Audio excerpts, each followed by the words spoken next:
gumanda ho biyahe namin. Saka maluwag ho ang biyahe dahil wala ho ang traffic. Imbis na nagiging less yung pamasahe, nadadagdagan ka kasi nagkakaroon ng cut yung biyahe. Unlike nung may mga buses pa, diretso yung biyahe from dito to south. Okay lang kasi napadali naman yung biyahe namin eh. Kahapon lang nagpunta ako sa Buendia, wala pang 1 hour, nandun na ako from Moraita.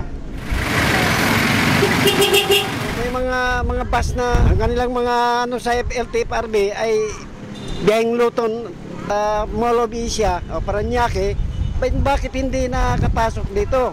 Kaya nakagalit tuloy ang mga commuters natin dito. Daan sa kalsada, sobrang dami ng sasakyan. Nagkokos po siya ng traffic, so mas maganda po yung ganito na konti na lang yung dumadaan.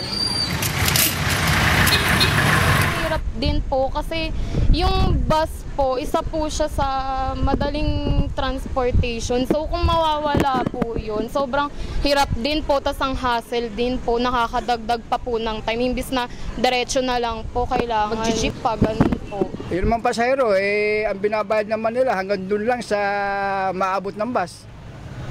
Kung nagdadalawang sakay man sila, kunting test lang dahil para naman sa lahat yan.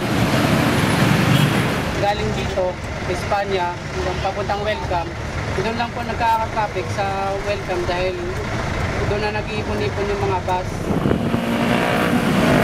Sakaling magpag-usapan ng mga operator na kayong ating mayor sa Manila, sakaling magbabara lang.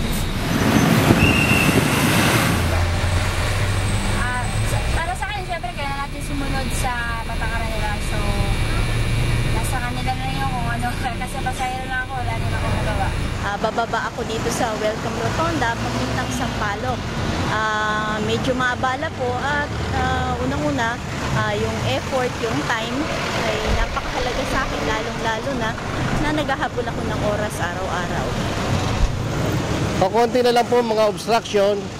At wala lang mga tukod-tukod na sinasabi na katulad ng araw. Diyan sa tuloy na yan, tumutukod po ang aming both north and south, southbound. Tumutukod po ang ating mga behikulo dahil po sa mga nakabalagbag na bus, lalo-lalo na sa Loton.